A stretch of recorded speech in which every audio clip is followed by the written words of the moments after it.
Pas de place pour une vieille grosse. Ces mots résonnent encore dans ma tête chaque nuit avant de m'endormir, comme des lames de couteau qui transpercent mon cœur, encore et encore, sans jamais perdre leur tranchant.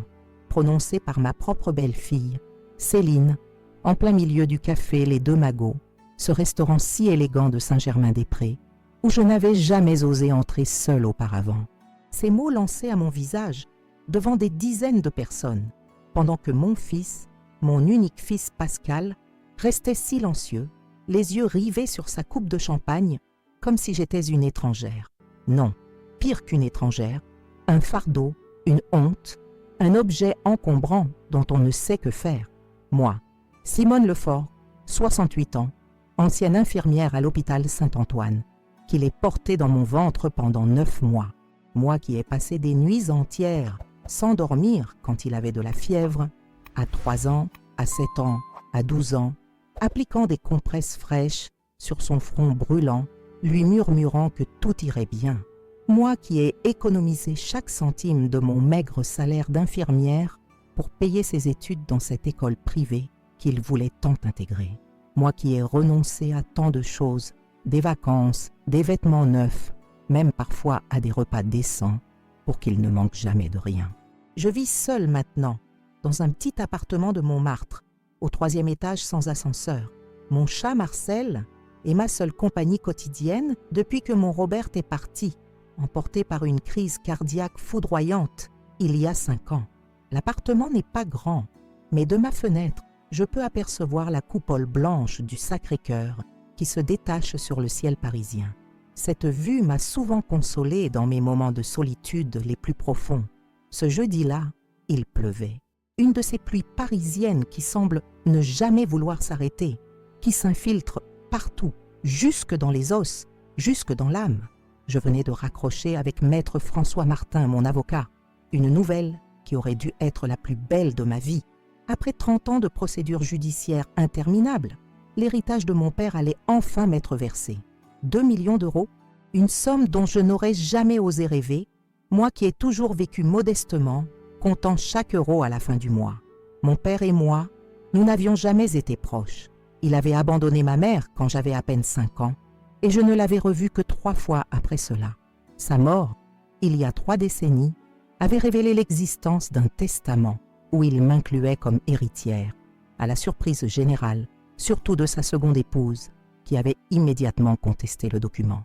S'en était suivie une bataille juridique acharnée, avec des rebondissements dignes d'un roman de Balzac. Et maintenant, enfin, la justice me donnait raison. Ma première pensée avait été pour Pascal. Mon fils unique traversait une période difficile avec son agence immobilière. Le marché parisien était en berne et je savais qu'il avait contracté des prêts importants pour un projet qui tardait à se concrétiser. Il ne m'en parlait jamais directement, sa fierté l'en empêchait, mais une mère sait.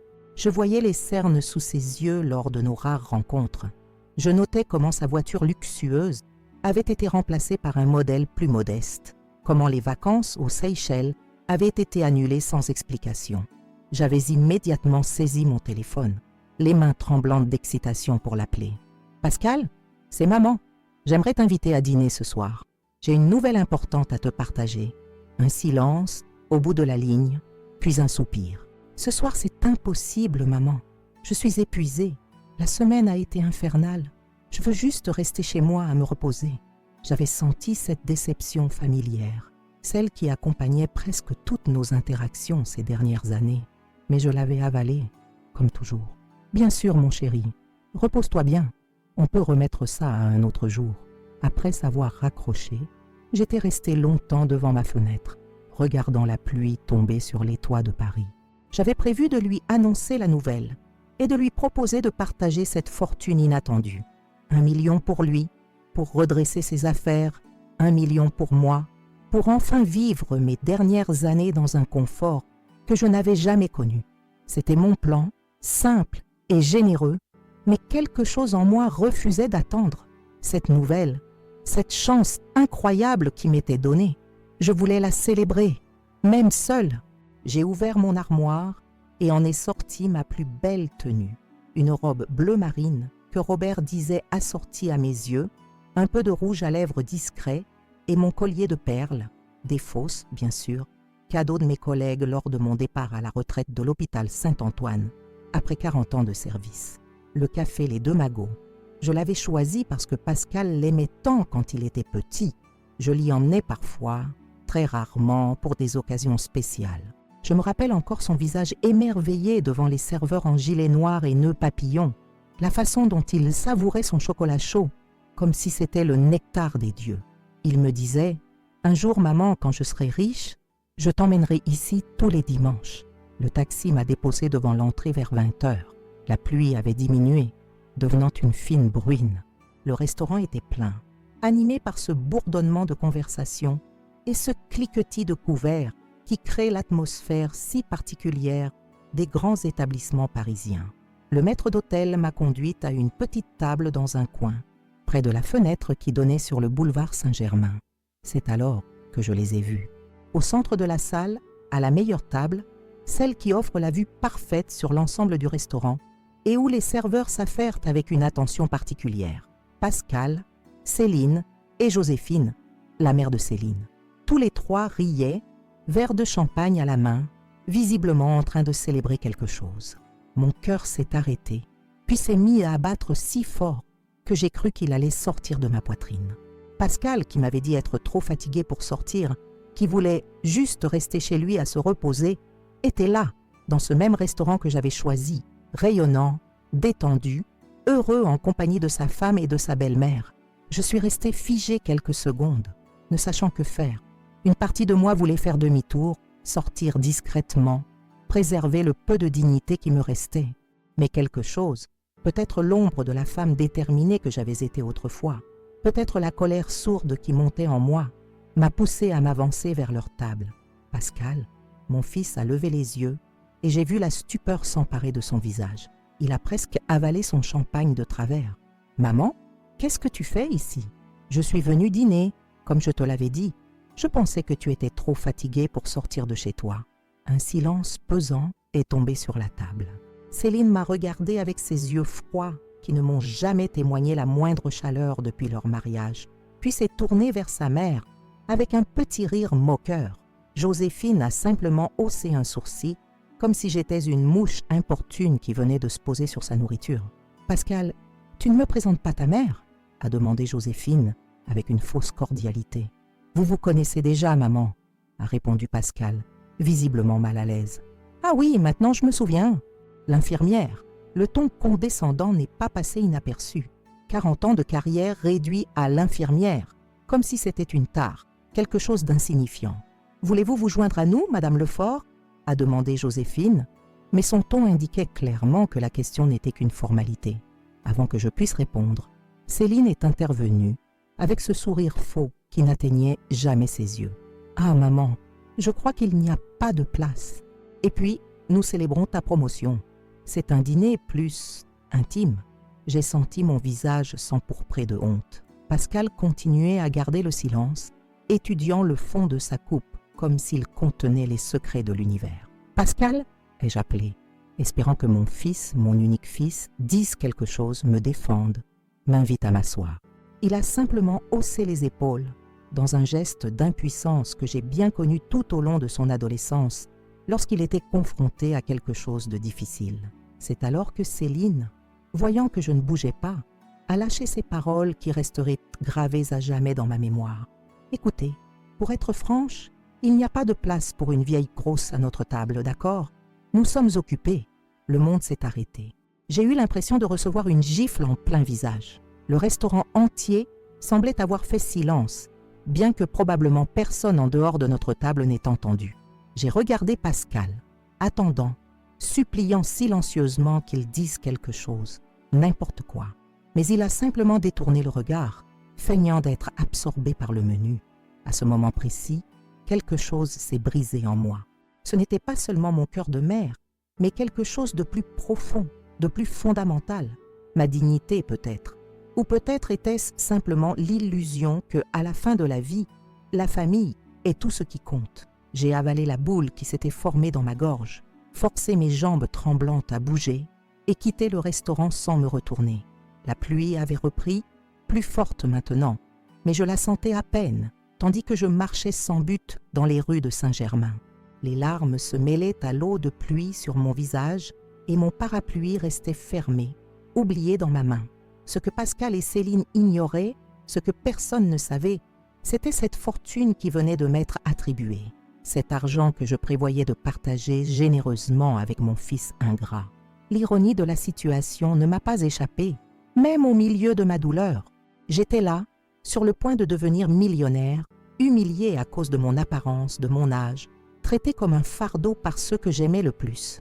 En marchant sous la pluie battante, une idée a commencé à se former dans mon esprit, une idée qui allait changer complètement le cours de ma vie et par conséquent, la leur aussi. Ces paroles cruelles allaient-elles être le début de ma fin ou plutôt de ma libération? Le lendemain matin, je me suis réveillée avec les yeux gonflés d'avoir trop pleuré. L'horloge marquait 6 heures, mais j'étais déjà éveillée depuis un moment, fixant le plafond de ma chambre, rejouant les événements de la veille comme un film triste que je ne pouvais pas arrêter de regarder. Marcel, mon chat, était blotti à mes pieds, ronronnant comme s'il essayait de me consoler. Je me suis levée lentement, sentant chacune de mes articulations protester, conséquence de décennies courbées au-dessus de patients, portant des personnes plus lourdes que moi, courant dans les couloirs de l'hôpital Saint-Antoine pour sauver des vies. J'ai préparé mon café fort, comme je l'ai toujours aimé, et me suis assise à la petite table de ma cuisine. Par la fenêtre, je pouvais voir le ciel gris de Paris, encore chargé de l'orage de la veille. Comment est-ce possible, me suis-je demandé, que le jour même où je reçois la nouvelle la plus transformatrice de ma vie, je subisse aussi l'humiliation la plus profonde? L'appel de Maître Martin semblait maintenant faire partie d'un rêve lointain. C'était difficile de croire qu'après tant d'années de bataille juridique, l'argent de mon père allait enfin être débloqué. 2 millions d'euros, une somme que moi, infirmière retraitée avec une modeste pension, je n'aurais jamais imaginé posséder. J'ai ouvert le tiroir de la table de cuisine et pris l'enveloppe officielle qui était arrivée la veille. Les documents étaient tous là. Le jugement, les relevés bancaires, les formulaires que je devais signer pour recevoir le virement. Maître Martin avait tout expliqué en détail. « Madame Lefort, votre père a laissé cet argent spécifiquement pour vous. Sa seconde épouse a contesté le testament pendant des décennies, mais elle a finalement perdu. La valeur initiale a été réévaluée et avec les intérêts accumulés, cela atteint 2 millions d'euros. Le transfert peut être effectué sur votre compte dans les 5 jours ouvrables après la signature des documents. 2 millions d'euros, suffisamment pour changer complètement ma vie, pour changer la vie de mon fils aussi. C'était le plan initial. Pascal connaissait des difficultés avec son agence immobilière. Le marché parisien était en baisse et il avait fait quelques investissements qui n'avaient pas donné le rendement espéré. Il ne me l'avait jamais dit directement, bien sûr. Sa fierté ne lui permettrait pas d'admettre qu'il avait des problèmes, mais je le percevais dans les petits détails. La voiture de luxe remplacée par un modèle plus simple, les vacances annulées, le déménagement vers un bureau plus petit.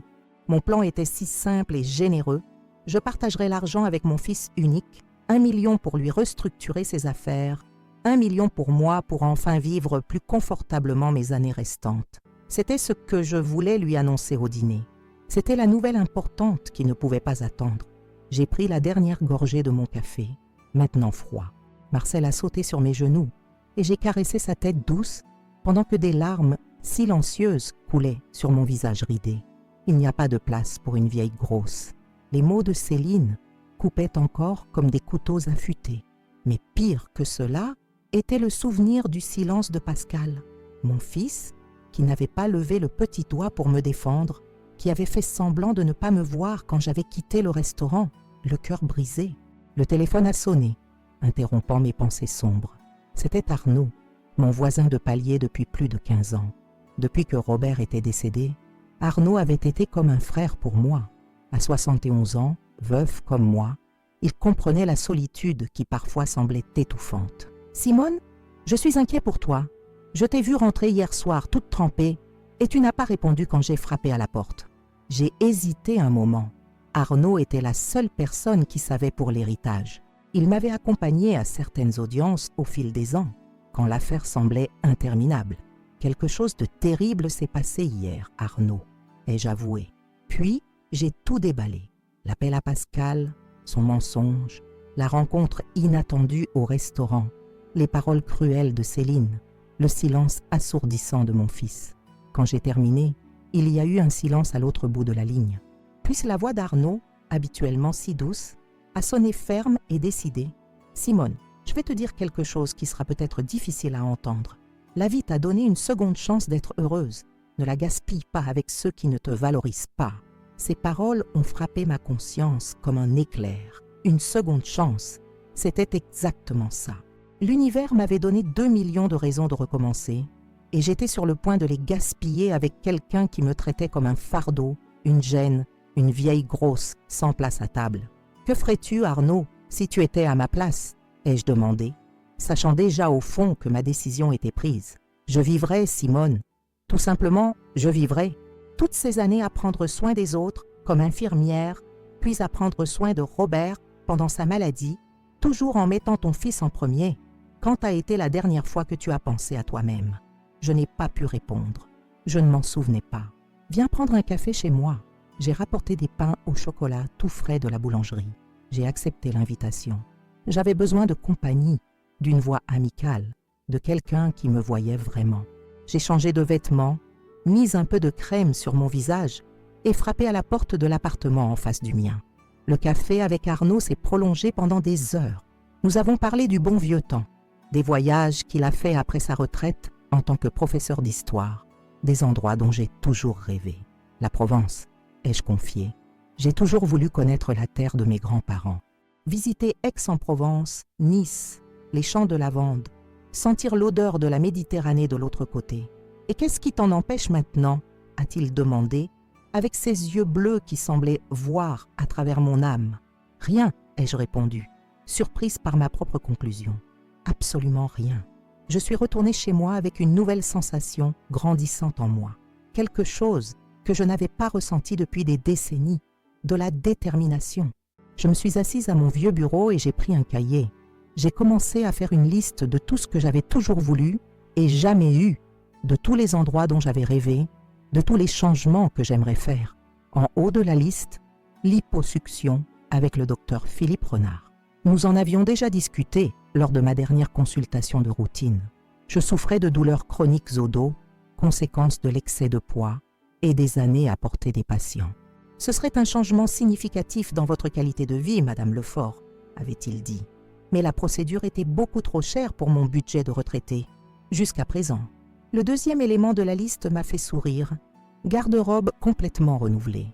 Je ne me souvenais pas de la dernière fois que j'avais acheté des vêtements qui n'étaient pas absolument nécessaires. Mon placard se composait essentiellement de pièces pratiques, confortables, sans aucun souci esthétique. Je voulais des couleurs vives, des tissus doux, des vêtements qui me feraient me sentir belle pour la première fois depuis des années. Le troisième élément était le plus audacieux. Vendre mon appartement à Montmartre et en acheter un plus petit, plus moderne, peut-être avec vue sur la Seine. J'ai toujours adoré le son des bateaux-mouches, mais mon domicile actuel était situé à plusieurs pâtés de maisons de la rivière, dans un vieil immeuble sans ascenseur. Monter 3 volets d'escalier chaque jour devenait de plus en plus difficile pour mes jambes fatiguées. La liste a continué à s'allonger au fur et à mesure que je me permettais de rêver ouvertement pour la première fois depuis des décennies. Des cours de peinture au Centre Pompidou. J'ai toujours adoré l'art, mais je n'ai jamais eu le temps d'explorer cet intérêt. Engager une femme de ménage quelques fois par semaine pour m'aider avec le ménage lourd. Faire un traitement dentaire. Mon sourire avait perdu son éclat au fil des ans et j'en avais toujours eu honte. Peut-être même quelques cours de danse. Robert et moi adorions danser quand nous étions jeunes. Le téléphone a sonné à nouveau, interrompant mon flux d'idées. C'était Pascal. J'ai laissé sonner jusqu'à ce que ça bascule sur la messagerie vocale. Je n'étais pas prête à lui parler encore. Que dirais-je? Que j'avais finalement compris que je n'avais pas de place dans sa vie, que j'avais été remplacée par une famille qui me méprisait, que malgré tout cela, j'étais sur le point de lui donner un demi-million d'euros? Non, quelque chose de fondamental avait changé en moi. Les paroles d'Arnaud résonnaient dans mon esprit. Ne la gaspille pas avec ceux qui ne te valorisent pas. Toute ma vie, j'avais mis les autres en premier. Mes patients à l'hôpital, mon mari pendant sa maladie, mon fils dans chaque décision que j'ai prise. Il était temps de penser à moi-même. Il était temps que Simone Lefort existe enfin comme priorité dans sa propre vie. J'ai pris le téléphone et composé le numéro du docteur Renard. Sa secrétaire a répondu et j'ai demandé un rendez-vous le plus tôt possible. À ma surprise, il y avait une place pour le lendemain, en raison d'une annulation de dernière minute. « C'est pour traiter les douleurs de dos, Madame Lefort ?» a demandé gentiment la secrétaire. « Non », ai-je répondu avec une fermeté qui m'a surprise. « C'est pour planifier ma liposuction. » Le lendemain, j'ai marché jusqu'au cabinet du docteur Renard dans le quartier des Champs-Élysées. C'était une journée ensoleillée, typique de Paris, même après une nuit d'orage. Le ciel était d'un bleu intense qui semblait refléter mon nouvel état d'esprit. En chemin, je suis passé devant une agence de voyage. Dans la vitrine, des affiches colorées montraient des images d'Aix-en-Provence, de Nice, des champs de lavande. Je suis entré sans hésiter. « Je peux vous aider ?» a demandé une jeune employée avec un sourire éclatant. « Oui », ai-je répondu. « Je voudrais des informations sur des séjours en Provence, pour dans 3 mois environ. » La jeune femme, dont le badge l'identifiait comme Lucie, m'a montré plusieurs options. Des forfaits économiques au voyage de luxe, avec hébergement dans des hôtels 5 étoiles et excursions exclusives. Jamais de ma vie je ne m'étais permis d'envisager l'option la plus chère de quoi que ce soit. J'avais toujours choisi la voie de l'économie, du pratique, du sacrifice. Mais maintenant, avec 2 millions d'euros sur le point d'entrée sur mon compte, je vais prendre celui-ci. Et j'indiquai un forfait de 3 semaines qui incluait Aix-en-Provence, Nice, Cannes et une visite des champs de lavande. Hébergement dans des hôtels de luxe, transfert presse privée, guides en français. Lucie semblait surprise, peut-être par mon apparence simple, par ma robe démodée, ou simplement parce qu'il n'était pas courant qu'une dame de 68 ans décide de voyager seule dans le sud de la France. « Vous partez avec un accompagnateur ?» a-t-elle demandé poliment. « Non », ai-je répondu avec un sourire. « Je pars seule. Il est grand temps que je découvre le monde avec mes propres yeux. » Je suis sortie de l'agence avec des brochures, des informations et une sensation de liberté que je n'avais jamais éprouvée. Le voyage serait mon cadeau pour moi-même après la chirurgie et la convalescence. Quelque chose pour me motiver pendant le processus. La consultation avec le docteur Renard a été meilleure que ce que j'espérais. Après les examens initiaux et une longue conversation sur mes attentes, il a confirmé que j'étais une bonne candidate pour l'intervention. « Madame Lefort, je dois avouer que je suis surpris par cette décision soudaine. Nous en avons parlé avant, mais vous avez toujours dit que c'était un rêve impossible en raison des coûts. » J'ai souri, pensant à comment la vie peut changer complètement en quelques jours. Disons que j'ai reçu une bénédiction inattendue, docteur, et j'ai décidé qu'il est temps de prendre soin de moi. En sortant du cabinet, avec la chirurgie programmée pour dans 2 semaines, j'ai ressenti un léger vertige, pas de peur ou de regret, mais d'excitation pure. Cela se produisait vraiment. Je faisais vraiment cela. Transformer ma vie à 68 ans, quand beaucoup avaient déjà renoncé à rêver. J'ai marché le long des Champs-Élysées sur le chemin du retour, observant le mouvement des touristes, les boutiques de luxe, les cafés animés. Tout semblait plus vivant, plus vibrant. Ou peut-être était-ce moi qui étais plus vivante, plus éveillée aux possibilités. Mon téléphone a sonné à nouveau. C'était Pascal, pour la 3e fois depuis hier. Cette fois, j'ai répondu. « Maman ?» Sa voix semblait inquiète. « J'essaie de te joindre depuis hier. Tout va bien ?» J'ai respiré profondément, contrôlant la colère qui menaçait de surgir. Comment osait-il feindre l'inquiétude après ce qui s'était passé? « Je vais très bien, Pascal. » ai-je répondu avec un calme que je ne ressentais pas. « Je suis juste très occupée. À propos d'hier soir, il a commencé, hésitant. C'était un malentendu. Céline ne voulait pas dire ça. Elle était stressée par le travail. Et, pas besoin d'expliquer, mon fils, l'ai-je interrompu. Certaines choses, une fois dites, ne peuvent pas être retirées. Certaines omissions, une fois commises, ne peuvent pas être défaites. Il y a eu un silence à l'autre bout de la ligne. Je pouvais presque voir Pascal chercher ses mots, mal à l'aise face à ma réponse directe, sans le pardon automatique que j'avais toujours offert dans le passé. « Tu as dit que tu avais une nouvelle importante à me donner. » Il a changé de sujet. Qu'est-ce que c'était? J'ai regardé les Champs-Élysées s'étendre devant moi, avec l'arc de triomphe majestueux au loin. une métaphore parfaite des possibilités infinies qui s'ouvraient maintenant à moi. Rien d'important, ai-je menti. Je voulais juste te parler de quelques changements que je compte faire dans ma vie. Mais maintenant, tu devras attendre pour voir. J'ai raccroché avant qu'il puisse répondre. Une sensation de pouvoir a parcouru mes veines. Pour la première fois depuis des décennies, j'étais aux commandes. Je n'étais plus la mère dévouée, la veuve solitaire, la vieille grosse, sans place à table. J'étais Simone Lefort, une femme avec 2 millions d'euros et un monde entier de possibilités devant elle. En rentrant chez moi, Arnaud m'attendait dans le couloir. Son visage s'est illuminé en voyant mon expression. À ton sourire, j'imagine que tu as pris quelques décisions importantes aujourd'hui, a-t-il commenté, tandis que nous marchions ensemble vers nos appartements. Tu n'as pas idée, ai-je répondu, l'invitant à entrer pour entendre les détails de mon nouveau plan de vie. Pendant que je préparais un café pour Arnaud et moi, j'ai réalisé que la douleur du rejet était toujours présente, enfouie sous l'excitation des nouvelles possibilités. Elle serait probablement toujours là. Après tout, qu'est-ce qui pourrait faire plus mal que d'être rejeté par son propre fils? Mais maintenant, cette douleur partageait l'espace avec quelque chose de nouveau et de brillant. L'espoir. L'espoir d'une vie qui, même commençant tard, pourrait être extraordinaire. Tu sais, Arnaud, ai-je dit en posant les tasses sur la table, il y a une semaine, si quelqu'un m'avait dit que je serais en train de planifier une liposuction, un voyage en Provence et un changement complet de vie à 68 ans, j'aurais ri au nez de cette personne. Je pensais que ma vie était pratiquement terminée, que mon rôle était simplement d'exister dans les coins, sans déranger, en attendant que le temps passe. Il a souri, ses yeux bleus brillants d'une sagesse tranquille. La vie a une drôle de façon de nous surprendre, n'est-ce pas? Parfois, les pires expériences finissent par nous pousser vers les meilleurs chemins. J'ai acquiescé, pensant à comment les paroles cruelles de Céline m'avaient ironiquement libérée. Si elle n'avait pas dit cela, si Pascal m'avait invité à m'asseoir avec eux, j'aurais probablement parlé de l'héritage sur le champ. J'aurais offert la moitié de l'argent à mon fils ingrat et j'aurais continué à vivre la même vie restreinte, sans couleur, sans aventure. Parfois, Arnaud, ai-je répondu, nous avons besoin de recevoir une gifle en plein visage pour enfin voir la vérité qui était juste devant nos yeux depuis le début. À ce moment-là, assise dans ma petite cuisine avec mon voisin et ami, avec des plans de chirurgie et de voyages internationaux, j'ai ressenti une paix que je n'avais pas éprouvée depuis des années.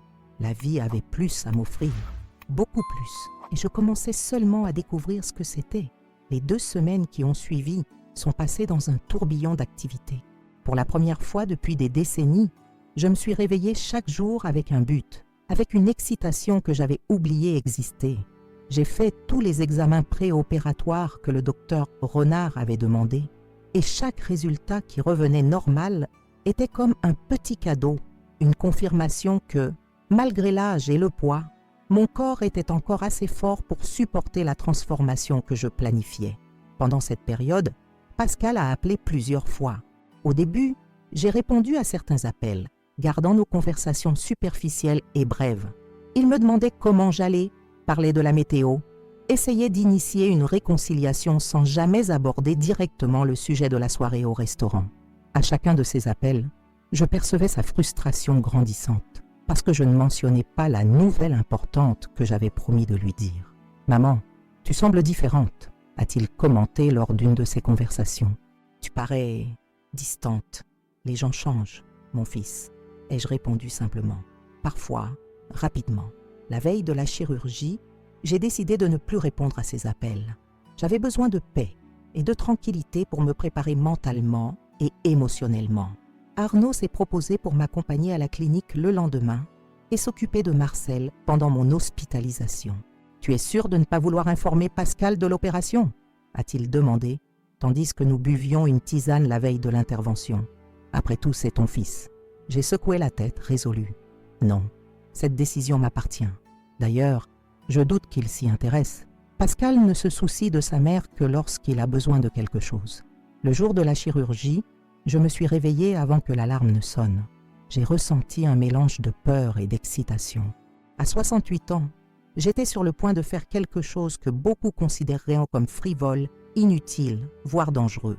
Mais pour moi, Cela représentait bien plus qu'un changement esthétique. C'était une déclaration d'indépendance, un cri silencieux au monde que j'existais encore, que j'avais le droit de rechercher mon propre bonheur.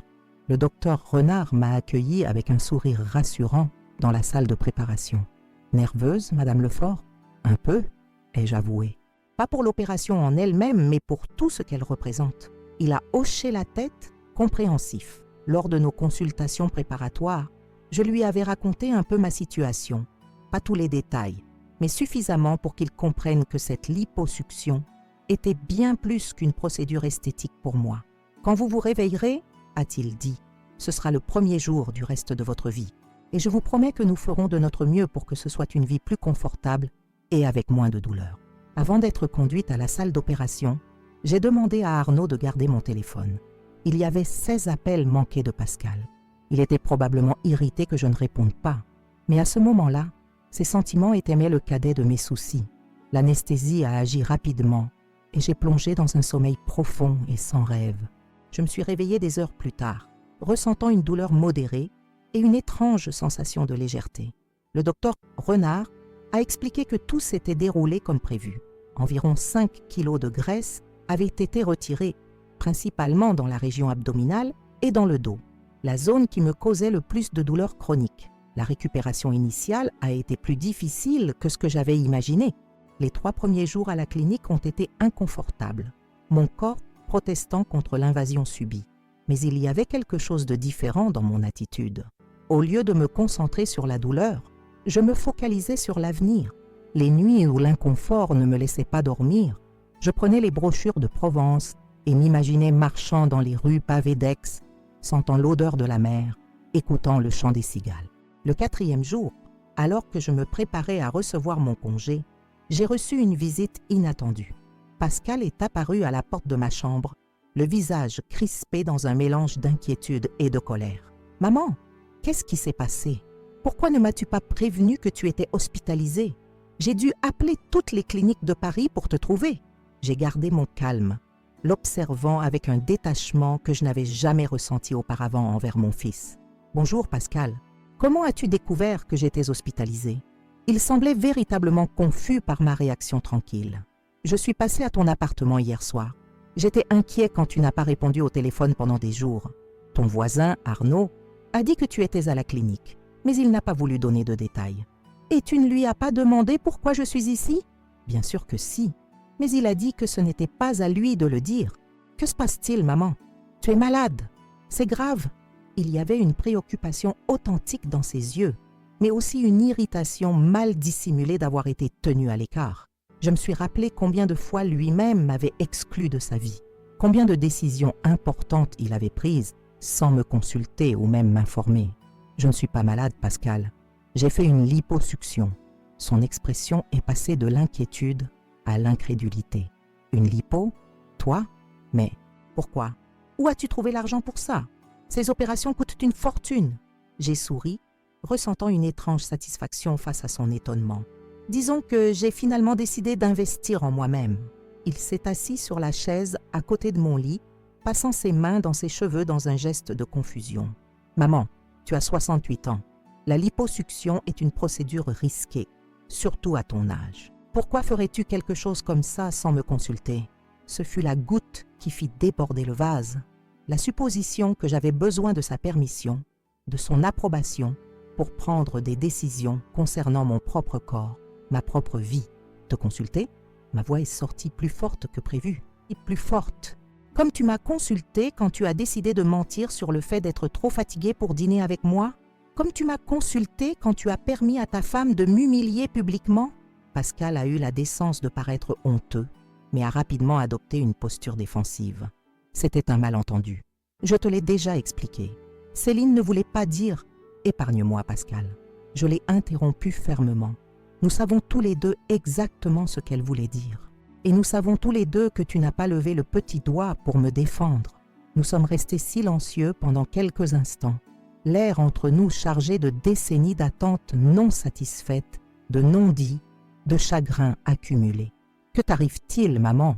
a-t-il finalement demandé, sa voix plus douce. D'abord cette chirurgie soudaine, puis ce comportement. Tu n'es pas comme ça. C'est ça le problème, Pascal. Tu crois me connaître, mais tu ne connais que la version de moi qui s'est toujours sacrifiée pour toi, qui a toujours mis tes besoins avant les miens. Cette Simone prend sa retraite. À partir de maintenant, je vais vivre pour moi. » L'infirmière est entrée à ce moment-là, interrompant notre conversation pour vérifier mes signes vitaux. Pascal en a profité pour se ressaisir, visiblement mal à l'aise avec la tournure que notre conversation avait prise. « Quand vas-tu recevoir ton congé ?»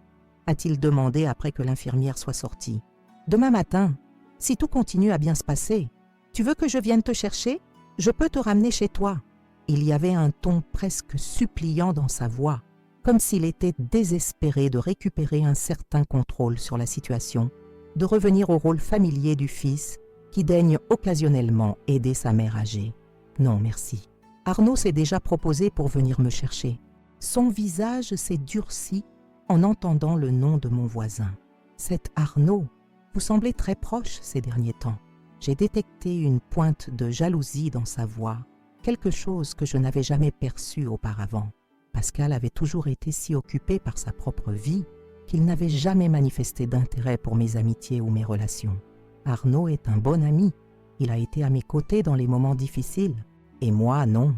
La question a plané dans l'air, chargée d'accusations et d'une pointe de chagrin authentique. Pendant un moment, j'ai senti ma résolution vaciller. Après tout, c'était mon fils, mon unique enfant, la personne pour qui j'avais sacrifié tant de rêves, tant d'opportunités.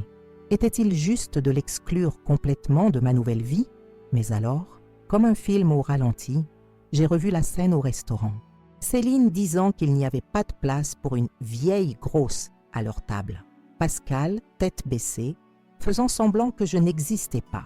L'humiliation que j'ai ressentie en marchant seule sous la pluie, pensant à la façon dont j'avais été jetée comme un objet sans valeur. « Pascal, ai-je finalement dit, tu es mon fils et tu auras toujours une place dans ma vie, mais cette place ne sera plus centrale. Elle ne sera plus inconditionnelle. Elle devra être méritée, comme toute autre relation. » Il m'a regardée comme si j'étais une étrangère. D'une certaine façon, je l'étais. La mère qu'il connaissait, celle qui acceptait des miettes d'attention avec gratitude, celle qui avalait les insultes en silence, celle qui n'existait qu'en fonction de lui, avait disparu avec ses 5 kilos de graisse retirés par le docteur Renard. Je suis fatiguée maintenant, ai-je dit, fermant les yeux. J'ai besoin de me reposer. Pascal est resté immobile quelques instants, luttant visiblement contre l'envie de poursuivre la conversation, d'exiger des explications, de reprendre le contrôle de la situation. Mais quelque chose dans mon expression a dû le dissuader. « Repose-toi alors. J'appellerai demain pour savoir comment tu vas. » Après son départ, j'ai laissé échapper quelques larmes, non de tristesse ou de regret, mais de soulagement, de libération, comme si un poids beaucoup plus lourd que ces 5 kilos avait été retiré de ma poitrine. Le lendemain, comme promis, Arnaud est venu me chercher. Pendant le trajet vers la maison, je lui ai raconté la visite de Pascal. « Tu as été dur avec lui », a observé Arnaud, sans jugement dans la voix. « J'ai été juste », ai-je corrigé. « Pour la première fois de ma vie, j'ai été juste envers moi-même. » La convalescence à la maison a été une période de profonde réflexion. Tout en suivant rigoureusement les instructions post-opératoires du docteur Renard, portant la gaine de compression, faisant de petites promenades dans l'appartement, appliquant les médicaments prescrits, j'avais beaucoup de temps pour réfléchir à la prochaine étape de ma transformation.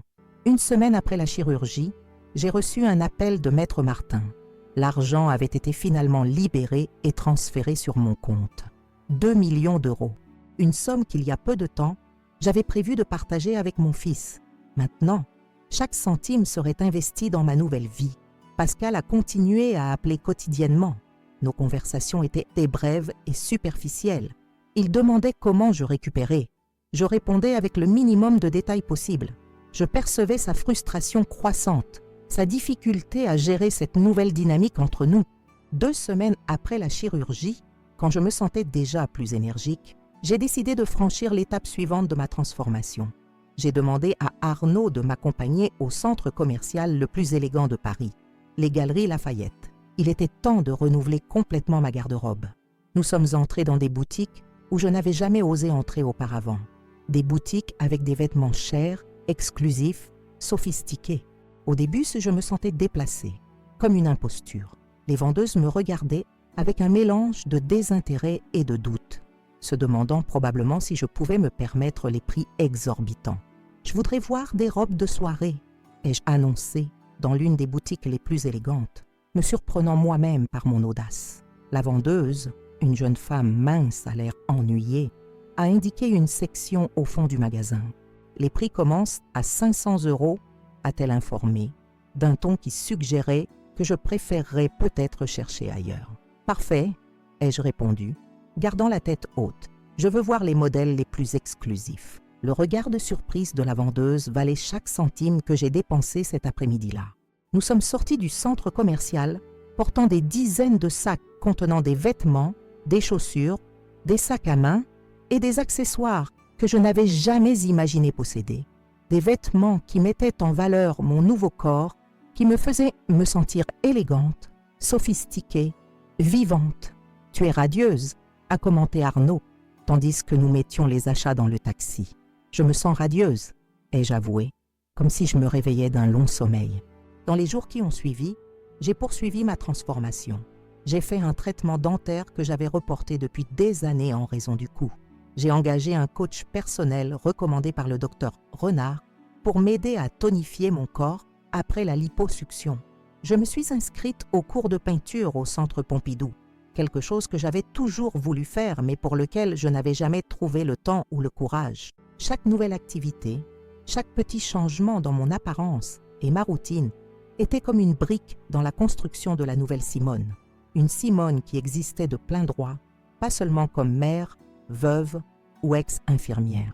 Un mois après la chirurgie, quand je me suis regardée dans le miroir portant une des nouvelles robes que j'avais achetées, j'ai presque pas reconnu la femme qui me regardait en retour. Pas seulement à cause du corps plus svelte ou des vêtements élégants, mais à cause de la posture, de l'éclat dans les yeux, de l'aura de confiance qui émanait de moi. C'est ce jour-là que j'ai reçu une visite inattendue. Je me préparais pour aller à mon cours de peinture quand la sonnette a retenti. En ouvrant la porte, j'ai trouvé Céline, l'épouse de Pascal, debout dans le couloir. Son visage habituellement hautain était crispé dans une expression que je n'ai pas réussi à déchiffrer immédiatement. Un mélange de surprise, de malaise et quelque chose qui ressemblait presque à de la peur. « Madame Lefort ?» a-t-elle demandé, comme si elle n'était pas sûre que c'était vraiment moi. « Bonjour Céline. Quelle surprise. Je suis venue voir comment vous alliez. Pascal a mentionné que vous aviez fait une chirurgie. » Sa voix trahissait la véritable raison de sa visite, la curiosité, pure et simple curiosité. Elle voulait voir de ses propres yeux la transformation dont Pascal avait probablement parlé. « Je vais parfaitement bien, comme vous pouvez le constater. Je n'ai jamais été mieux, en fait. » Ses yeux ont parcouru ma silhouette, s'arrêtant sur la robe élégante que je portais, sur les chaussures de marque, sur le collier de perles véritable que j'avais acheté pour remplacer mes anciennes imitations. « Vous êtes différente. Je suis moi-même, peut-être pour la première fois de ma vie. » Un silence inconfortable s'est installé entre nous. Céline a ajusté nerveusement la sangle de son sac de marque, visiblement mal à l'aise avec la situation. « Pascal s'inquiète pour vous, a-t-elle finalement dit. Il pense que vous agissez de façon impulsive. » J'ai souri, appréciant l'ironie de la situation. La femme qui m'avait appelée « vieille grosse » se tenait maintenant à ma porte, essayant de donner des leçons sur le comportement approprié. « Dites à mon fils que j'apprécie son inquiétude, mais que je suis parfaitement capable de prendre mes propres décisions. C'est juste que ces changements soudains, ces dépenses pour des chirurgies et des vêtements coûteux, vous avez toujours été si économe, si prudente. » À ce moment-là, j'ai compris complètement ce qui se passait. Ce n'était pas seulement la curiosité qui avait amené Céline jusqu'à ma porte, c'était la peur. Peur que j'ai découvert une source d'argent qui pourrait menacer son style de vie, son contrôle sur Pascal, sa position de supériorité. Certaines choses changent, Céline. Par exemple, j'ai découvert qu'il y a des endroits dans le monde où même une vieille grosse comme moi peut être la bienvenue. Elle a eu la décence de rougir, détournant le regard. À propos de cette soirée au restaurant, j'étais stressée, je ne voulais pas dire « Si, vous le vouliez », ai-je interrompu calmement. Et c'était peut-être la chose la plus honnête que vous m'ayez jamais dite. Cela a révélé exactement ce que vous pensez de moi. la place que vous croyez que je mérite dans le monde. Et vous savez quoi? Cela m'a libérée. Céline était restée là sans voix, visiblement mal préparée pour cette version de moi qui ne se recroquevillait pas, qui n'acceptait pas des excuses vides, qui n'implorait pas des miettes de respect. Maintenant, si vous voulez bien m'excuser, je suis en retard pour mon cours de peinture. J'ai pris mon nouveau sac, fermé la porte de l'appartement et marché vers l'ascenseur, sentant son regard brûler dans mon dos. Au moment où les portes de l'ascenseur se sont fermées, je me suis permis un sourire de satisfaction. L'expression sur le visage de Céline, un mélange de choc, de confusion et, oui, une touche d'envie, valait chaque centime que j'avais dépensé pour ma transformation. Le centre Pompidou était devenu mon sanctuaire. 3 fois par semaine, je me retrouvais dans cet espace lumineux et inspirant, entouré de personnes partageant la même passion pour l'art. Monique Garnier, notre professeure, une femme dynamique de 65 ans aux cheveux argentés, toujours rassemblés en un chignon désordonné, avait immédiatement remarqué mon enthousiasme. « Simone, vous avez un œil pour la composition », avait-elle commenté après ma 3e leçon, examinant mon aquarelle d'un pont sur la Seine. C'est rare chez les débutants. J'avais rougi sous le compliment, une sensation presque oubliée. Quand avait-on remarqué pour la dernière fois quelque chose de positif chez moi? Pas en tant que mère ou grand-mère ou veuve, mais en tant que Simone, juste Simone. J'ai toujours aimé observer, avais-je répondu. Peut-être que toutes ces années à surveiller les signes vitaux des patients m'ont donné un certain sens du détail. Le cours de ce jour-là était particulièrement stimulant. Nous travaillions sur des portraits, un défi que j'abordais avec une mixture d'excitation et d'appréhension.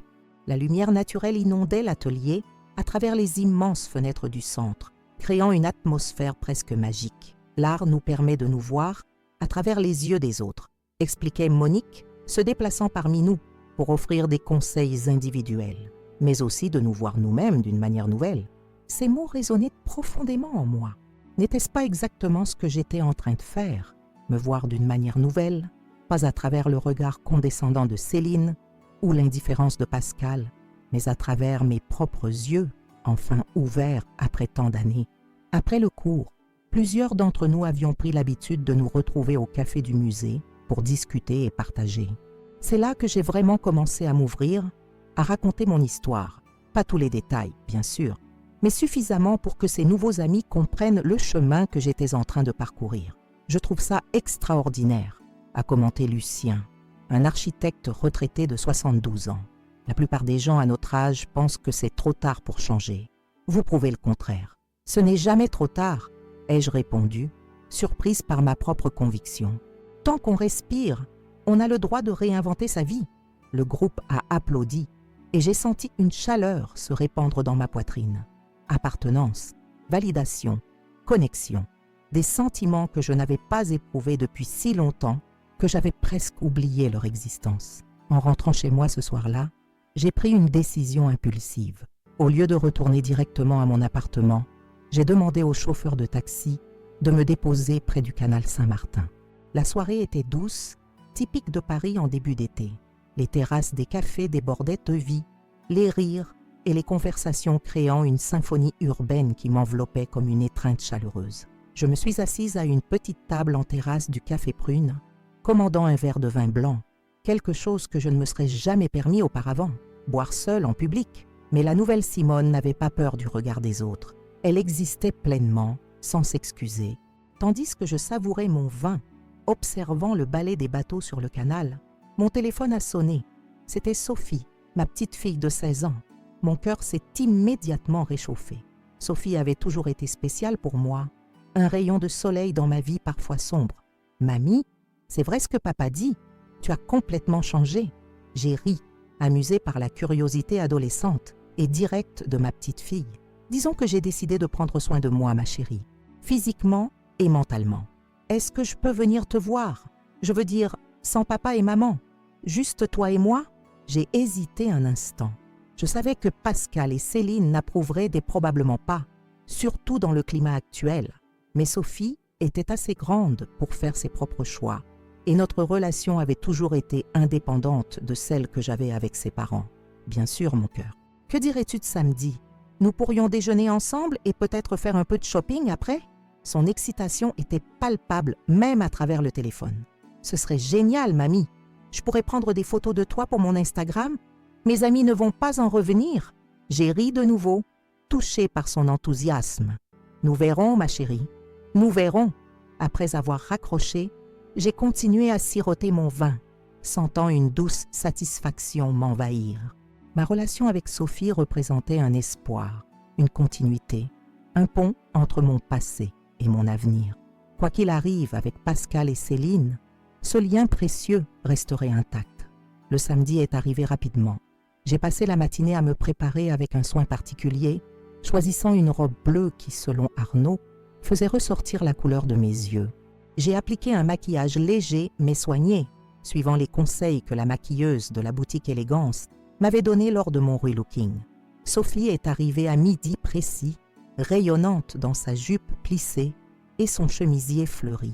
Elle s'est figée sur le pas de la porte, ses yeux s'écarquillant. « Mamie, oh mon Dieu, tu es différente ?»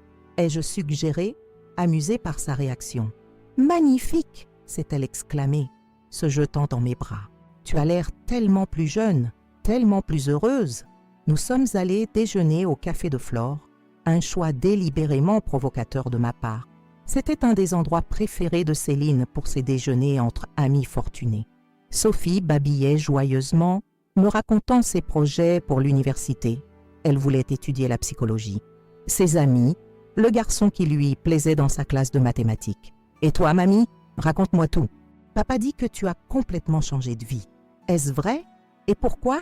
J'ai pris une gorgée d'eau, réfléchissant à ce que je pouvais partager avec elle. Sophie méritait l'honnêteté, mais je ne voulais pas la mettre dans une position difficile entre ses parents et moi. Disons que j'ai eu une prise de conscience, ma chérie. J'ai réalisé que j'avais passé toute ma vie à m'occuper des autres, mes patients à l'hôpital, ton grand-père pendant sa maladie, ton père. J'ai oublié de vivre pour moi-même. Et puis, j'ai reçu une sorte de cadeau inattendu qui m'a permis de faire des changements que je reportais depuis trop longtemps. Ses yeux intelligents me scrutaient, percevant qu'il y avait plus que ce que je disais. Ça a un rapport avec ce qui s'est passé au restaurant. Papa ne veut pas en parler, mais j'ai entendu maman le mentionner à grand-mère Joséphine. J'ai soupiré, ne voulant pas mentir, mais ne souhaitant pas non plus dresser Sophie contre ses parents. C'était un moment difficile, oui. Parfois, les expériences douloureuses nous poussent à reconsidérer notre vie, nos choix, nos priorités. Sophie a hoché la tête, avec une maturité surprenante pour son âge. « Maman peut être vraiment méchante parfois », a-t-elle dit doucement, baissant les yeux vers son assiette. Elle croit que je ne m'en rends pas compte, mais je vois comment elle traite les gens qu'elle considère comme inférieurs. J'ai tendu la main par-dessus la table, serrant la sienne. « Ne juge pas trop sévèrement ta mère, ma chérie. Nous avons tous nos faiblesses, nos angles morts. L'important est d'essayer d'être conscient de l'impact de nos paroles et de nos actes sur les autres. » Elle m'a regardée avec admiration. « Tu es incroyable, mamie. Après tout ce qu'elle t'a fait, tu trouves encore des excuses pour elle. Ce n'est pas une excuse, c'est une compréhension. Et puis, d'une certaine façon, je lui dois une reconnaissance. Sans ce moment au restaurant, je serais peut-être encore en train de me contenter d'une vie à moitié vécue. Après le déjeuner, nous avons flâné le long du boulevard Saint-Germain, faisant du lèche-vitrine et prenant des selfies ensemble. Sophie insistait pour documenter notre journée pour son Instagram. Fière de montrer sa grand-mère la plus cool de Paris à ses amis, dans une boutique de bijoux artisanaux, j'ai acheté à Sophie un bracelet en argent, orné d'un petit pendentif en forme de palette de peintre. Pour te rappeler que l'art peut transformer une vie, lui ai-je dit en attachant le bracelet autour de son poignet fin, et qu'il n'est jamais trop tard pour prendre un nouveau départ. Ses yeux se sont remplis de larmes. « Je t'aime, mamie. Je t'aime aussi, ma petite étoile. » En la raccompagnant au métro en fin d'après-midi, j'ai ressenti une profonde gratitude. Malgré tous les changements, malgré les tensions avec Pascal et Céline, ce lien précieux avec ma petite fille restait intact, peut-être même renforcé par ma nouvelle authenticité. « Tu viendras à mon exposition ?» ai-je demandé impulsivement. Monique avait organisé une petite exposition des travaux de notre classe pour la fin du mois au Centre Pompidou. « Tu exposes tes peintures? C'est génial! Bien sûr que je viendrai. Tes parents risquent de ne pas approuver. » Elle a haussé les épaules avec cette insouciance typiquement adolescente. Je trouverai un moyen. Je ne manquerai ça pour rien au monde.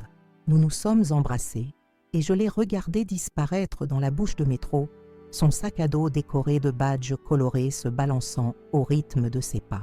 Sur le chemin du retour, j'ai reçu un message d'Arnaud. « Dîner ce soir ? J'ai une surprise pour toi. » J'ai souri, sentant cette chaleur familière se répandre dans ma poitrine. Depuis ma transformation, notre relation avait évolué doucement vers quelque chose de plus profond qu'une simple amitié.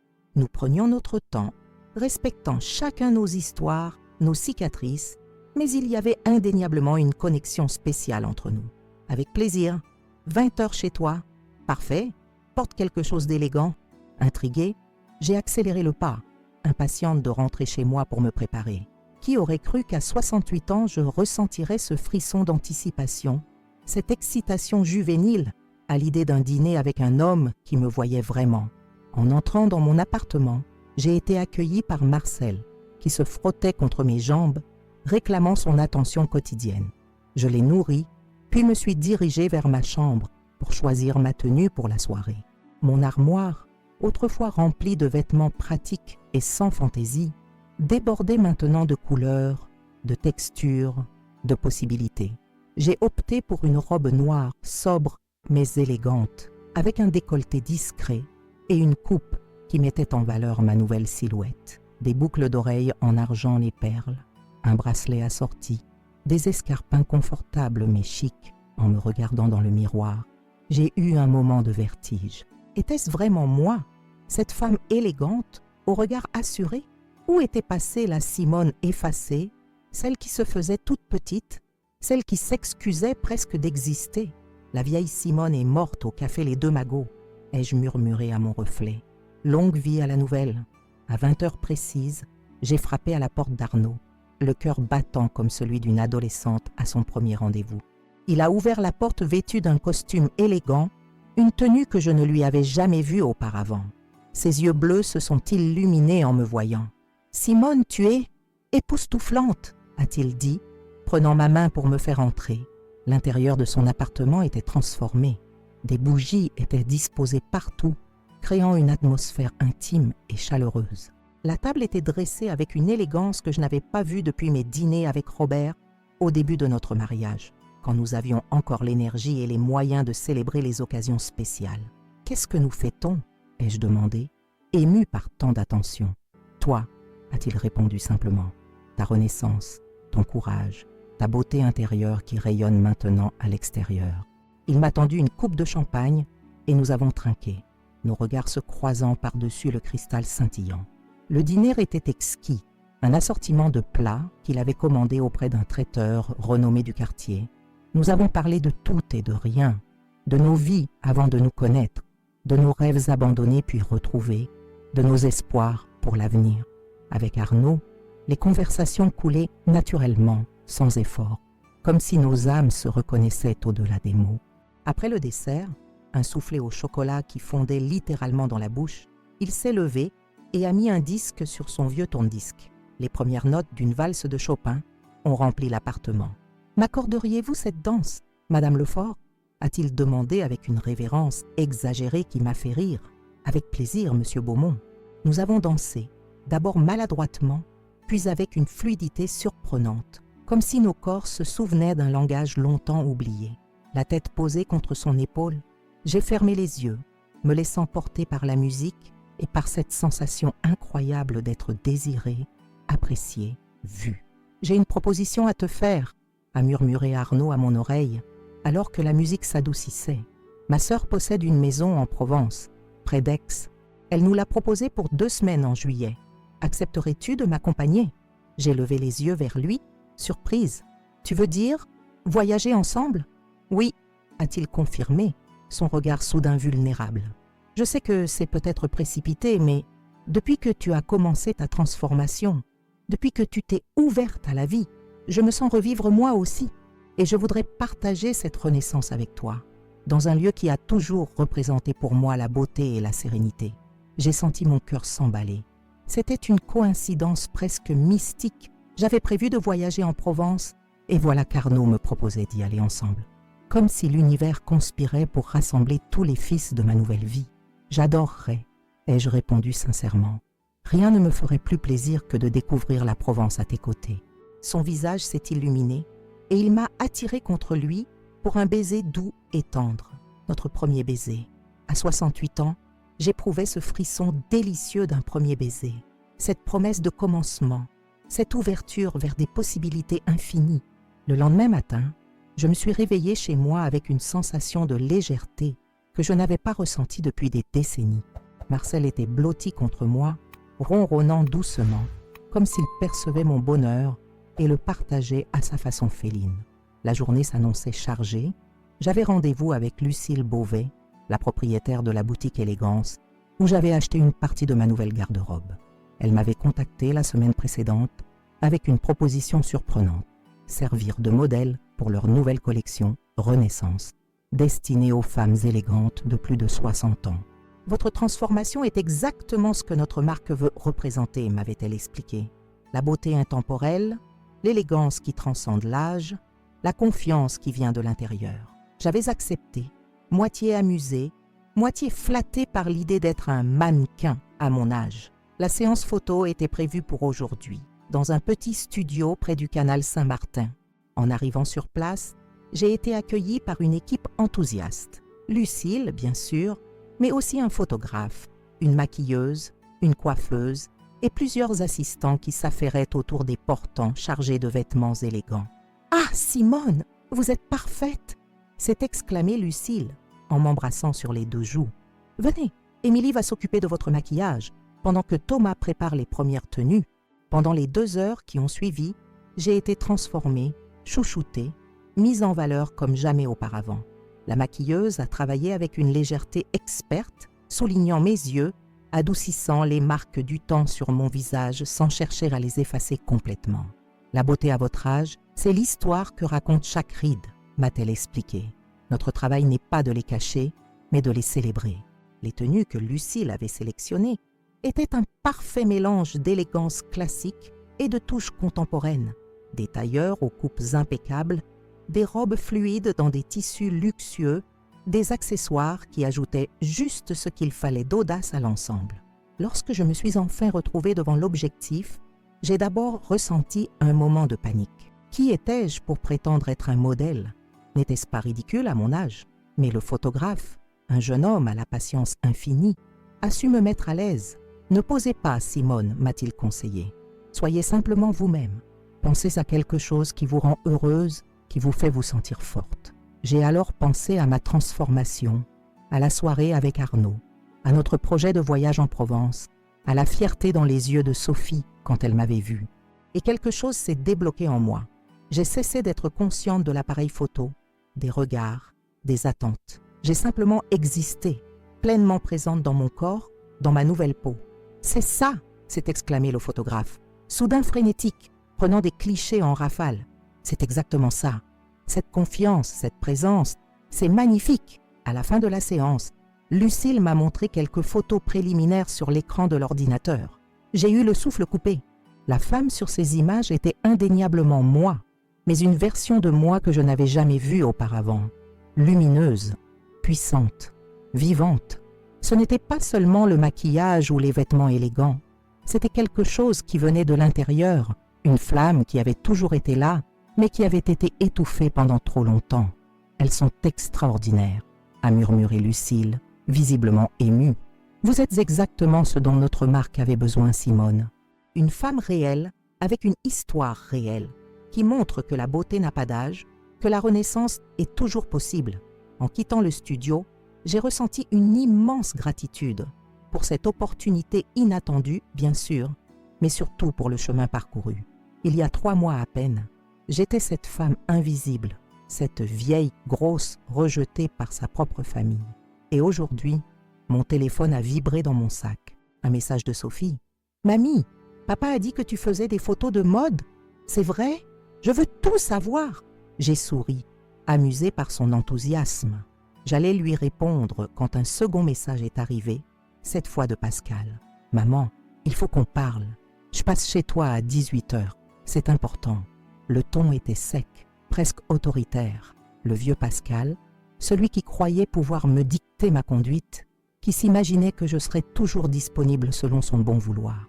J'ai hésité un instant, puis j'ai répondu simplement « Je serai là, mais j'ai un dîner à 20h, alors sois ponctuel. » En rentrant chez moi, j'ai passé un moment à réfléchir à cette confrontation imminente. Que voulait Pascal? Avait-il découvert pour l'héritage? Sophie lui avait-elle parlé de notre journée ensemble ou de mon exposition à venir au Centre Pompidou? Ou était-ce simplement une nouvelle tentative de reprendre le contrôle sur moi, de me ramener à la Simone d'avant, celle qui se pliait à toutes ses exigences? À 18h précises, la sonnette a retenti. Pascal était là, l'air tendu et fatigué. Je l'ai fait entrer, notant qu'il observait mon appartement avec surprise, comme s'il s'attendait à des changements drastiques pour refléter ma transformation personnelle. « Tu veux un café ?» ai-je proposé, déterminé à maintenir une atmosphère civilisée. « Non, merci. Je ne resterai pas longtemps. » Nous nous sommes assis dans le petit salon, face à face. Pascal semblait nerveux, tripotant sa montre, évitant mon regard. « Alors ?» ai-je commencé. « De quoi voulais-tu me parler ?» Il a pris une profonde inspiration, comme pour se donner du courage. « Maman, je m'inquiète vraiment pour toi. Toutes ces dépenses soudaines, ces changements radicaux. Ce n'est pas toi. J'ai parlé au docteur Moreau et il pense que tu pourrais traverser une sorte de crise tardive, une réaction au deuil de papa peut-être, qui se manifeste maintenant. » J'ai serré les lèvres, contenant ma colère naissante. Docteur Moreau était notre médecin de famille, que je n'avais pas vu depuis des mois. L'idée que Pascal ait discuté de ma santé mentale avec lui dans mon dos était profondément irritante. Je vais parfaitement bien, Pascal.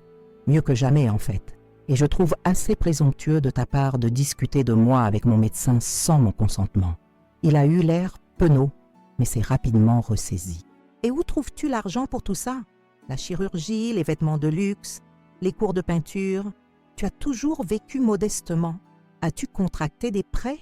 Ou pire, as-tu vidé ton épargne retraite? Ah, nous y voilà, ai-je pensé. La véritable préoccupation, l'argent, pas ma santé, pas mon bonheur, mais la peur que je dilapide ce qu'il considérait probablement déjà comme son héritage. Mais tes finances ne te concernent pas, Pascal. Je suis une adulte responsable et je n'ai pas besoin de justifier mes dépenses auprès de toi. Il a serré les poings, visiblement frustré par ma résistance. Et cet Arnaud, Sophie m'a dit que vous vous voyez beaucoup. Tu ne crois pas que c'est un peu précipité? On ne sait rien de cet homme. Et s'il s'intéressait à toi pour ton argent? J'ai éclaté de rire, ne pouvant m'en empêcher. Mon argent? Tu viens de t'inquiéter que je m'endette et maintenant tu suggères qu'Arnaud, un homme que je connais depuis 15 ans, pourrait être un chasseur de fortune? Décide-toi, Pascal. Son visage s'est assombri. Tu as changé, maman. Je ne te reconnais plus. C'est vrai, ai-je admis calmement. J'ai changé. Je suis devenue la femme que j'aurais dû être depuis longtemps. Une femme qui ne s'excuse pas d'exister, qui ne se contente pas des miettes d'attention qu'on veut bien lui donner. Une femme qui vit pleinement, sans honte et sans peur. Il a secoué la tête, comme si mes paroles confirmaient ses pires craintes. Et ce voyage en Provence dont Sophie n'arrête pas de parler, tu ne peux pas partir comme ça, à ton âge, avec un homme que tu connais à peine romantiquement. Je pars dans 2 semaines avec Arnaud pour la Provence. Et ce n'est pas une demande d'autorisation, Pascal. C'est une information. Il s'est levé brusquement, le visage rougi par la colère et l'impuissance. Très bien, fais ce que tu veux, mais ne viens pas te plaindre quand tout cela finira mal. Quand tu auras dépensé jusqu'à ton dernier centime ou quand ton nouvel ami te montrera son vrai visage. J'ai conservé mon calme, refusant de me laisser entraîner dans sa colère. Pascal, je comprends que mes changements te perturbent. Pendant des années, j'ai été la mère que tu attendais, toujours disponible, toujours prête à m'effacer pour te mettre en avant. Cette mère-là n'existe plus, mais cela ne signifie pas que je t'aime moins. Cela signifie simplement que je m'aime enfin moi-même. Quelque chose dans mes paroles a semblé l'atteindre. Il s'est rassis lentement, l'air soudain épuisé. Je ne comprends pas ce qui s'est passé, maman. Tout allait bien, et puis soudain, tout n'allait pas bien, Pascal. Ai-je corrigé doucement. J'existais, mais je ne vivais pas vraiment. Et puis il y a eu cette soirée au café Les Deux Magots, et j'ai enfin vu clairement la place que j'occupais dans ta vie. ou plutôt la place que je n'occupais pas. Il a baissé les yeux, honteux. Je suis désolée pour ce soir-là. J'aurais dû dire quelque chose quand Céline... Je n'ai pas d'excuse. Non, tu n'en as pas, ai-je confirmé, sans acrimonie. Mais étrangement, je lui suis presque reconnaissante maintenant. Sans ce moment douloureux, je serais peut-être encore en train de vivre à moitié, de me contenter de peu, d'attendre une reconnaissance qui ne viendrait jamais. Un silence s'est installé entre nous, lourd de non-dits, mais aussi, peut-être, d'une nouvelle compréhension. « Il y a autre chose que tu devrais savoir », ai-je finalement dit, décidant qu'il était temps pour la vérité complète. J'ai reçu un héritage de ton grand-père. 2 millions d'euros après des décennies de batailles juridiques avec sa seconde épouse. Pascal a relevé la tête si brusquement que j'ai cru qu'il allait se faire mal au cou. 2 millions? Depuis quand? L'argent a été débloqué le jour où nous devions dîner ensemble. C'était la nouvelle importante que je voulais partager avec toi ce soir-là. Je prévoyais de te proposer la moitié pour t'aider avec tes difficultés financières. Il est devenu livide, comprenant soudain tout ce qu'il avait perdu à cause de son comportement. « Et maintenant ?» a-t-il demandé, la voix étranglée. « Maintenant, l'argent est investi. Dans ma nouvelle vie, dans mon bien-être, dans mon avenir, j'ai ouvert un compte pour les études de Sophie. Elle pourra étudier où elle veut, sans dépendre de personne. Quant au reste, il m'appartient. Il finance ma liberté, ma renaissance et les aventures que je n'ai jamais osé vivre. » Il a fermé les yeux, digérant cette information avec difficulté. « Je comprends, » a-t-il dit finalement. « C'est ton argent, tu en fais ce que tu veux. »« Exactement, » ai-je confirmé, soulagé qu'il accepte cette réalité sans se battre. « Et maintenant, si tu veux bien m'excuser, je dois me préparer pour mon dîner. » Il s'est levé, se dirigeant lentement vers la porte, comme si le poids de ses regrets alourdissait chacun de ses pas. « Une dernière chose, » a-t-il dit en se retournant. « J'aimerais venir à ton exposition au Centre Pompidou. Sophie m'en a parlé. Si tu es d'accord, bien sûr. » J'ai senti mon cœur se réchauffer légèrement. Un petit pas peut-être vers une nouvelle relation, plus équilibrée, plus respectueuse. J'en serais heureuse, ai-je répondu sincèrement.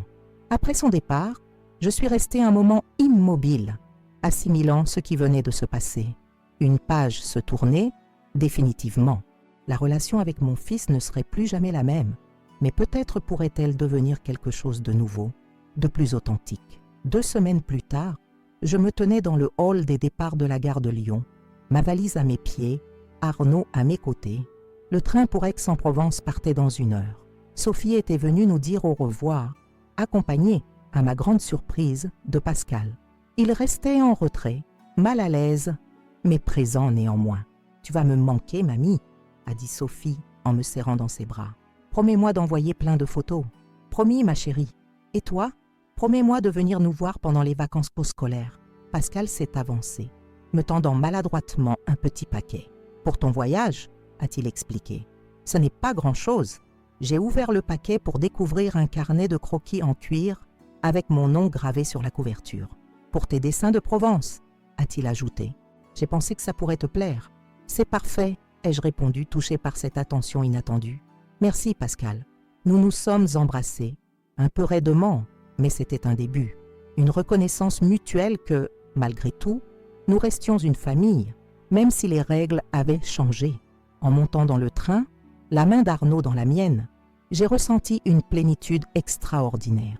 À 68 ans, je commençais une nouvelle vie, riche de possibilités, d'aventures, d'amour. La phrase cruelle de Céline, « Il n'y a pas de place pour une vieille grosse » qui m'avait tant blessée, résonnait maintenant différemment dans ma tête, non comme une condamnation, mais comme un catalyseur, le déclencheur d'une métamorphose que je n'aurais jamais cru possible. Aujourd'hui, j'étais cette femme qui créait sa propre place dans le monde, qui vivait selon ses propres termes, qui avait enfin compris que le bonheur n'était pas quelque chose qu'on mendie aux autres, mais qu'on se donne à soi-même. Et alors que le train s'élançait vers le sud, vers les champs de lavande, les villages perchés et les marchés colorés de Provence, je savais avec une certitude absolue que ma véritable vie ne faisait que commencer. Aujourd'hui, mes chers amis, je vous écris depuis une terrasse ensoleillée à Aix-en-Provence. Les cigales chantent autour de moi, l'air est parfumé de lavande et de romarin, et Arnaud est parti nous chercher des croissants frais à la boulangerie du coin.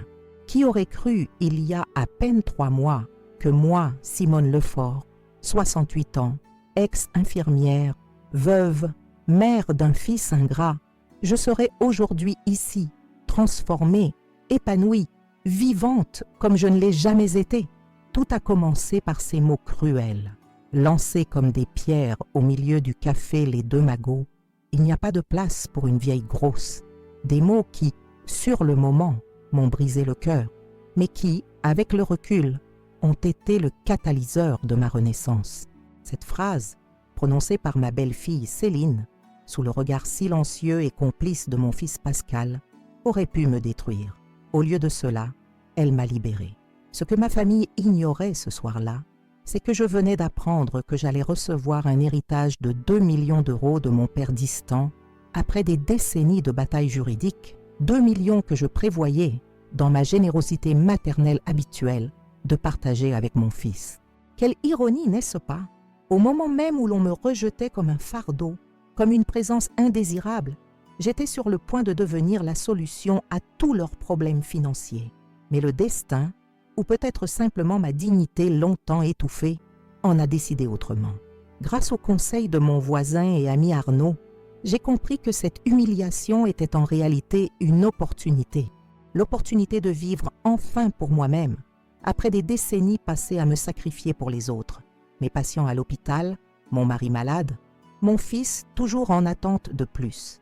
J'ai commencé par une liposuction, pas par vanité, mais pour soulager les douleurs chroniques qui me handicapaient depuis des années. Puis, j'ai renouvelé ma garde-robe, troquant mes vêtements ternes et pratiques contre des pièces élégantes qui reflétaient enfin la femme que j'étais à l'intérieur. Je me suis inscrite à des cours de peinture au Centre Pompidou, réveillant une passion artistique que j'avais abandonnée dans ma jeunesse.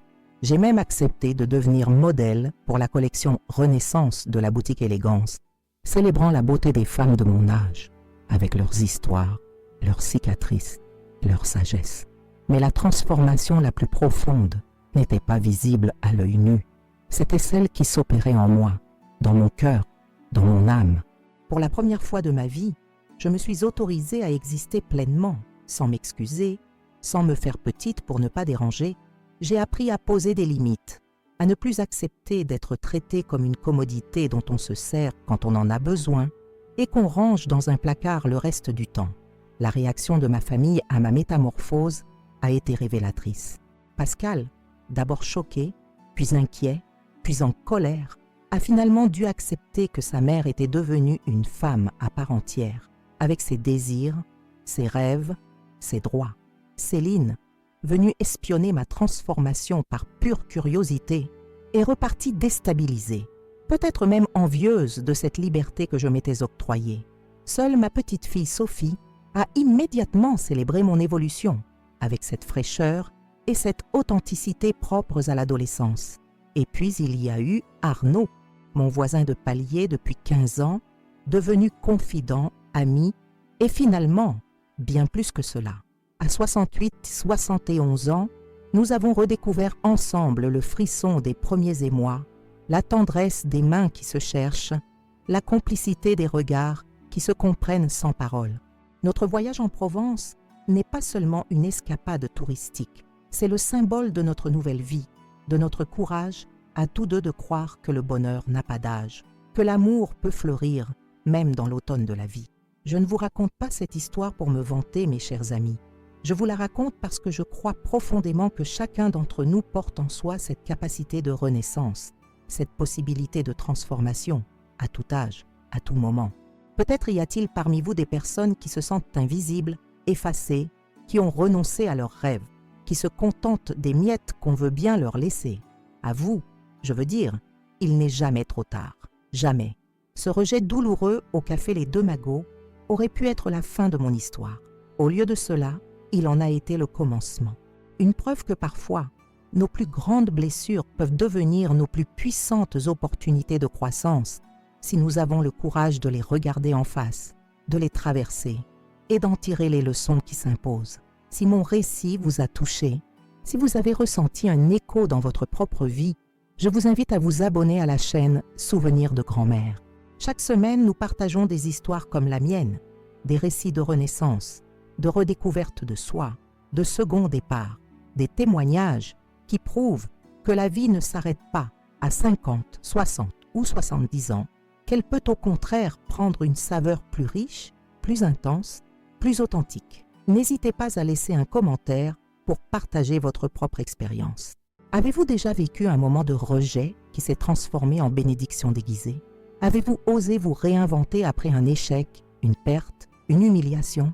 Ou peut-être rêvez-vous de le faire sans avoir encore trouvé le courage? Vos témoignages sont précieux, non seulement pour moi, mais pour toute notre communauté de renaissance. Si vous avez apprécié cette vidéo, je vous serais infiniment reconnaissante de lui accorder un « j'aime ». Ce simple geste nous aide énormément à toucher davantage de personnes qui, comme vous et moi, cherchent peut-être ce petit coup de pouce, cette étincelle d'espoir pour oser changer leur vie. Je vous invite également à découvrir nos autres vidéos. Vous y rencontrerez Lucie, 75 ans, qui a repris ses études après le décès de son mari. Maurice, 80 ans, qui a trouvé l'amour sur Internet après 15 ans de solitude. Jeanne, 70 ans, qui a ouvert sa propre pâtisserie après avoir été licenciée. Des histoires vraies, des personnes réelles, des transformations inspirantes. La création de ces vidéos représente un travail considérable. Recherche des témoignages, tournage, montage, sous-titrage pour nos amis malentendants. Si vous souhaitez soutenir notre mission et nous permettre de continuer à partager ces récits de renaissance, vous pouvez nous aider grâce au bouton « Merci » sous cette vidéo. Votre contribution, même modeste, nous permet de maintenir la qualité de nos contenus et d'en produire davantage, parfois jusqu'à une vidéo quotidienne. Je termine cette vidéo depuis ma terrasse provençale, les yeux rivés sur les montagnes au loin, le cœur plein de gratitude. Gratitude pour cette deuxième chance que la vie m'a offerte. Gratitude pour Arnaud, qui revient justement avec notre petit déjeuner. Gratitude pour vous qui m'avez écouté, qui m'avez accompagné dans ce récit intime et personnel. N'oubliez jamais, chers amis, que votre histoire n'est pas terminée tant que vous respirez, qu'il n'est jamais trop tard pour réclamer votre place dans le monde, que la phrase « Il n'y a pas de place pour toi » peut être le début de la plus belle aventure de votre vie, celle où vous créez votre propre place selon vos propres termes. De la Provence avec amour, c'était Simone Lefort pour Souvenirs de grand-mère. À la semaine prochaine pour une nouvelle histoire de renaissance. D'ici là, n'oubliez pas de vous abonner, de commenter et de partager si ce témoignage vous a touché. Chaque interaction nous aide à porter ce message d'espoir et de renouveau à ceux qui en ont le plus besoin.